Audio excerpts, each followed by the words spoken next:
nanti satu masa, kata Nabi, akan muncul di antara orang-orang yang mengaku umatku, keadaannya tercerai-berai. Sampai-sampai saking tercerai-berainya dipecah-pecah seperti hewan-hewan kayak semut atau hewan-hewan melata itu memperebutkan makanan. Kan kalau diperebutkan itu jadi terpotong-potong kan? Lihat komen pertama sahabat. Qala qailun minna, berkata satu di antara kami mengklarifikasi, ya Rasulullah, amin qillatin bina yauma idzin, ya Rasulullah, apakah pada waktu itu jumlah kita sedikit sehingga kok saling terpecah begitu? Apa kata Nabi? Bal antum yauma idzin katsir.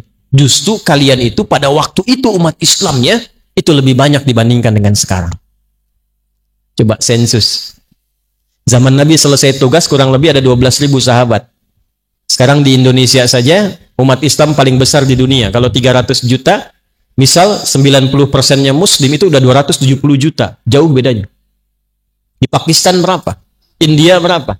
Di Eropa sekarang bertambah. Di Amerika bertambah. Jumlahnya makin banyak. Walakinnakum gutha'un ka gutha'is sail. Tapi kalian itu terpecah-pecah, punya orientasi hidup sendiri.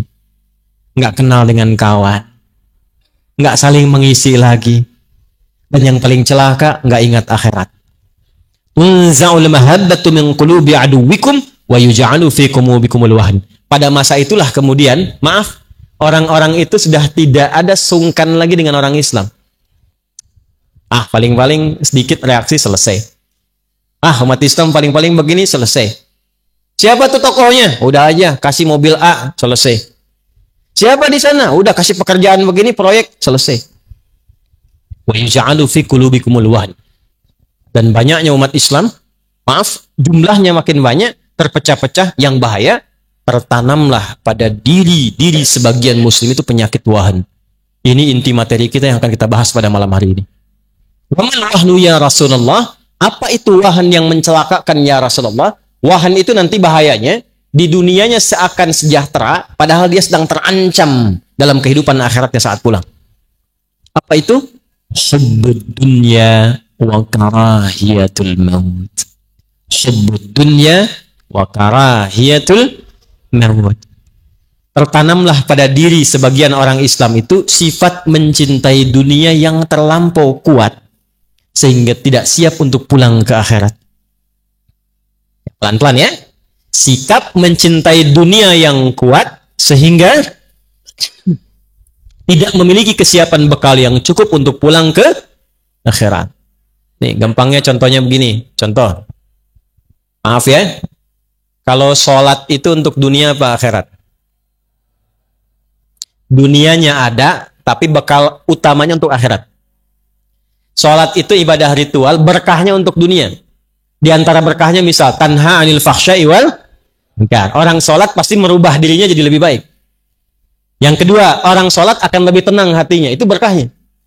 Tapi manfaat sholat yang paling hakiki itu adalah persiapan bekal untuk pulang. Itu yang saat kita selesai sholat dituliskan pahalanya. Baru niat dituliskan pahalanya. 10 kebaikan, 27 derajat. Itu yang dimaksud 10, 27 itu apa? Itu bekal untuk pulang. Karena yang antum pakai sekarang, bajunya, pecinya, mukena ibu-ibu yang sekarang pakai, itu semua nggak dibawa ke akhirat. Ke alam kubur aja nggak dipakai. Selesai semua dunia.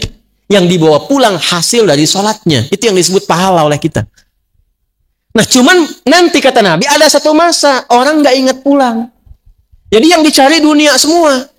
Contoh gampangnya begini.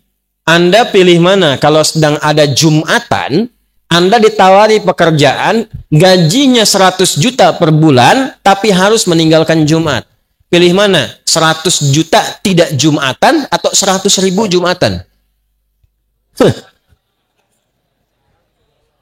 Masa? Sekarang ada kok orang jadi kasir di toko aja ninggalin Jumatan? Coba lihat. Kejadian nggak sekarang? Kayak yang pengusaha-pengusaha tuh, yang sedang tanda tangan proyek.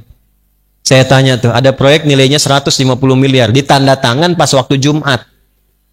Saya tanya, kejar proyek atau akhirat?